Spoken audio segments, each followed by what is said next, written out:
No matter if you're in the woods, in the wilderness, in a cave, in a pit, at the threshing floor, doesn't matter where a human being goes, you cannot escape what our composition is and how we must make our words align to the reality of what we are discovering. Does that make sense to you? It's the story of Saul and David. Folks, you've got to understand something. If your process does not reflect the cosmos or the beauty of your internal organs and the perfection of a human being, it's damage. It needs perfecting. Okay? When are we ever going to get there, David? What's the use? Well, in our state of being, that is the use. That is the perfection. Okay? That's the joy of the Lord. In other words, figuring out how to refine your laws to go to the next step. In our state of being, we are blessed beautifully with a perfect body. Didn't Buddha say everything's perfect? That's a perspective that has a lot of weight. That's why you have to value other religions and religious teachings. All these ancient writings point to discoveries, aha moments. So the takeaway for you this morning is, what's my takeaway? What am I going to bring to the mix? And the best way to bring something to the mix is get involved in projects. You get involved in a project with other people in a peaceful and nurturing environment, and you learn how to think and refine your skills in relation to what is needed by people around you. That's collaboration. That's the whole point of organization. You know, listening to Putin and enemies and the greed of people in this passage and these stories, the Philistines are the elitists, okay? They're the ones that don't want to give up their rule, right? So you got the rebel king to be David, which means avid. He's always in the wood or in some cave or in the wilderness. You know, in the wood means that he's figuring out what would be a good idea next to keep ourselves ahead of this powerful law that, if we let it encircle around us, can crush us.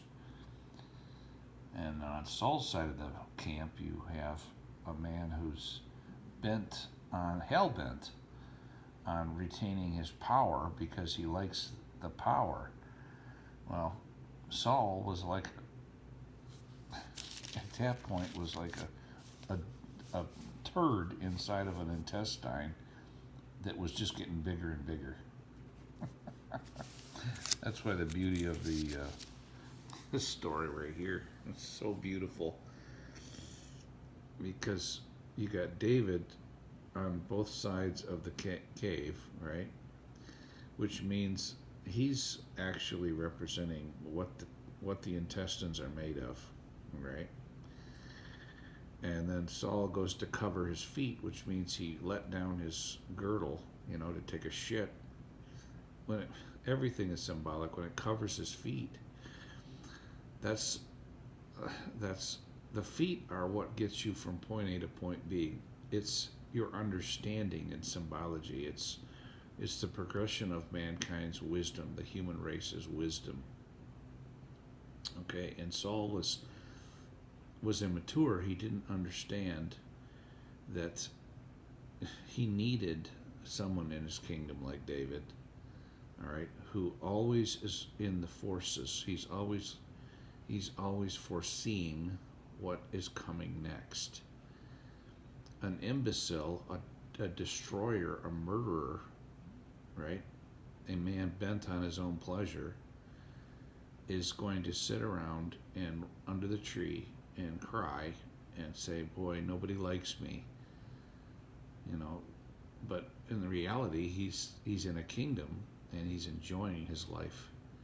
And he has the ability to enjoy his life and open his eyes and take a nap and, you know, have a glass of wine.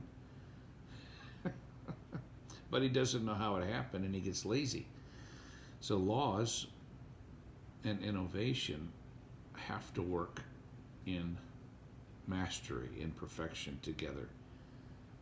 Okay, you master the commerce, but you have to do it with truth.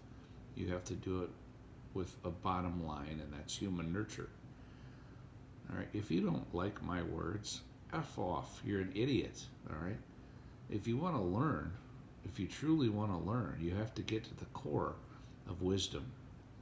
The core of wisdom is studying an asteroid's trajectory. Okay, you can't control an asteroid. Even if you can shoot a missile at it, you still can't control it. You're recognizing that there's a greater power than you, and that's God's creation. Okay, call it whatever you want, but it's out there. There's asteroids out there. We're smaller than they are. Okay, period. Love your neighbor as yourself there, Putin. You're a dingbat, imbecile, murderer, and a destroyer. And I'm put here to teach you a lesson. And I'm going to teach you a lesson. You're going to bow to Antichrist. And guess what? The Antichrist is not Dave Campbell. It's common law. All right? I'm not going to thank you for making me aware of it. These words here and years of study. This book, The Laud and Honor of God, is honoring the teachers that went before us. Something you apparently don't understand, because you still want to murder and destroy and dominate people.